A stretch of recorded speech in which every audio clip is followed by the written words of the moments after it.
சுமாரு சுமாரு உட்கார் உட்கார் உட்கார். என்ன செய்யறது?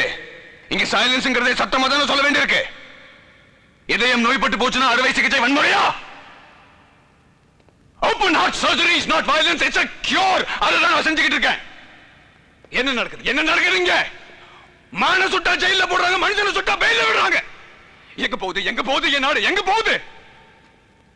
வெவ்வேறு நாட்டில இருந்து பறந்து வர பறவைகள் பயந்து ஓடிட கூடாதுன்னு பட்டாசு வெடிக்காம தீபாவளி கொண்டாடாம எத்தனையோ கிராமம் இருக்கு என் தேசத்துல. அப்ப எப்படி தெருவுக்கு தெரு குண்டு வெடிக்குது? எவன் வைக்கிறான்? நீ கேட்க மாட்டே, அவன் கேட்க மாட்டே, நான் கேட்பேன் நான் கேட்பேன் நான் கேட்பேன். எல்லாத்தையும் பொறுத்து போறதுக்கு நான் காந்தியும் இல்ல, கர்த்தரும் இல்ல, அந்த புனிதமான புத்தரும் இல்ல. மனுஷன், சாதாரண மனுஷன் அடிச்சா வலிக்குதே, நான் கேட்பேன் நான் கேட்பேன். இறக்கிறதுக்கு என்கிட்ட ஊரை தவிர வேற எதுவும் இல்ல. அடையறதுக்கு ஒரு லட்சியம் இருக்கு. வன்முறைங்கிற வார்த்தை ஒழியிற வரைக்கும் நான் ஓய மாட்டேன், ஓய மாட்டேன். இந்த கோபமும் கண்ணீர் எனக்காக இல்ல, உங்களுக்காக தான். வாய்ப்புக்கு நன்றி. வரேன் வரேன்.